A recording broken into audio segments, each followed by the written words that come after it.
अनेक प्रकारचे लोक आहेत महाराज, आणि अशी लोक भरपूर ठिकाणी पाहायला मिळतात बरं. एखाद्याची प्रगती झाली, एखाद्याचं लेकरू शिकलं, नोकरीला लागलं की लागले त्याची निंदा करायला. असे अनेक लोक आहेत. विचार करायचा ना तुम्हाला, स्वतःचा करा.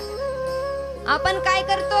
शरीर आपलं, पैसा आपला, बुद्धी आपली, घर आपलं, सगळं आपलं, आणि विचार करतो लोकाचा. बरोबर आहे ना? माणसाची प्रवृत्तीच तशी आहे. पण बघा, ज्याच्या जीवनात विरोध आहे, ज्याच्या जीवनात निंदा आहे, आणि ज्याच्या जीवनात रोज कोणीतरी शत्रुता निर्माण करतंय, समजावं त्याने निवडलेला मार्ग योग्य आहे. तुकोबाराय सांगतात, निंदकाचे घर असावे शेजारी. ज्यांच्याकडे निंदक आहे ना, त्याने स्वतःला भाग्यवान समजा. म्हणजे निदान तो व्यक्ती आपली निंदा तरी करतोय, म्हणजे आपली पात्रता काय आहे. तो व्यक्ती आपल्यासारखा बनवू शकत नाही म्हणून तो निंदा करतो.